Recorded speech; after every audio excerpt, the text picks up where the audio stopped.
हरियाणा कांग्रेस की कलह किसी से छुपी नहीं है। समय समय पर हरियाणा कांग्रेस के नेता आपस में लड़ते हुए नजर आते हैं, जिसका असर कहीं ना कहीं हरियाणा की सियासत पर भी पड़ता है, सत्ता पर भी पड़ता है और सीट बंटवारे से लेकर चुनावी समीकरणों पर हरियाणा कांग्रेस की कलह का असर साफ तौर पर देखने को मिलता है। कई गुटों में बढ़ चुकी हरियाणा कांग्रेस के नेता आपस में कभी किसी मुद्दों को लेकर, कभी सियासी समीकरणों को लेकर, टिकट बंटवारे से लेकर चुनावी रैलियों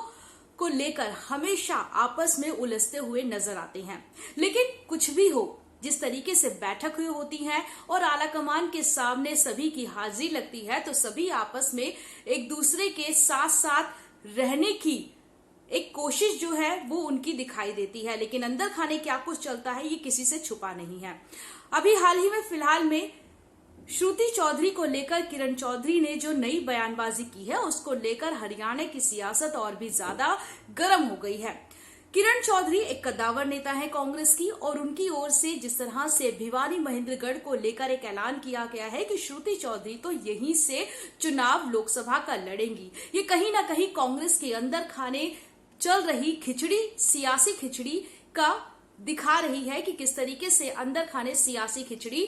कांग्रेस में चल रही होती है। क्योंकि जब भी इलेक्शन होता है, चुनाव से ठीक पहले टिकटों का बंटवारा होता है, तमाम जो समीकरण होते हैं वो बैठाए जाते हैं, बैठकों पर बैठक होती है आलाकमान के साथ, तमाम जो कद्दावर नेता है, प्रदेश अध्यक्ष, उनकी बैठक होती है। कौन किस सीट से चुनाव लड़ेगा, कौन वहां पर ज्यादा प्रभावी नेता माना जा रहा है, किसका वो गढ़ माना जा रहा है, सभी तरीके के जो जातिगत समीकरणों से लेकर जाट पॉलिटिक्स को ध्यान में रखते हुए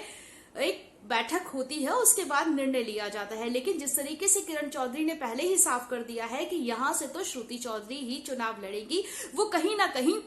एक तरीके से शक्ति प्रदर्शन किरण चौधरी की ओर से देखने को मिल रहा है। क्योंकि कांग्रेस, हरियाणा कांग्रेस में हुड्डा गुट है, कुमारी शैलजा का गुट है, किरण चौधरी का गुट है, सुरजेवाला का गुट है, सभी अपने गुटों को लेकर शक्ति प्रदर्शन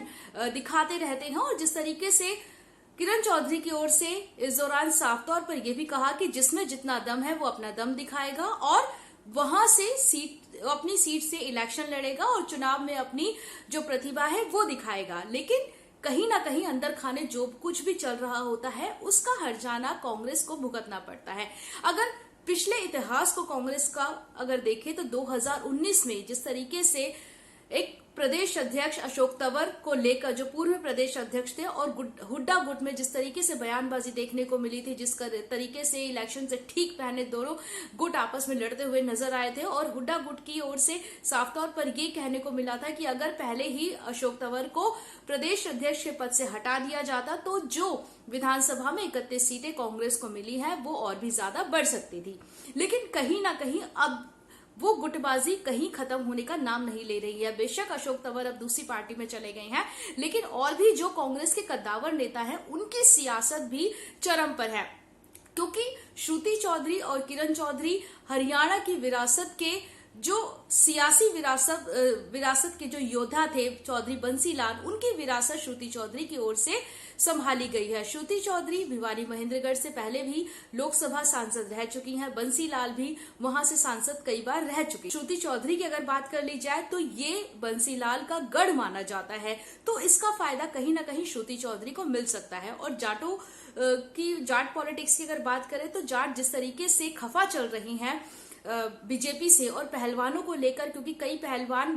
भिवानी महेंद्रगढ़ से आते हैं और पहलवानों की बात ना मान के या उनका सपोर्ट ना करके बीजेपी ने जो गलती की है, उसका हर्जाना आने वाले दिनों में देखने को मिल सकता है। कहीं ना कहीं इसका फायदा उठाने की कोशिश किरण चौधरी की ओर से की गई है, जिस तरीके से श्रुति चौधरी के नाम का ऐलान पहले ही कर दिया गया है। लेकिन अपने से पहले ऐलान करना, क्योंकि किरण चौधरी भी कद्दावर नेता हरियाणा पॉलिटिक्स में कांग्रेस में मानी जाती हैं, लेकिन बिना आलाकमान की परमिशन के और पहले से ही इस तरीके की बयानबाजी करना कितना सही किरण चौधरी के लिए बैठेगा और कांग्रेस में और कुछ क्या देखने को मिल सकता है, ये देखना काफी अहम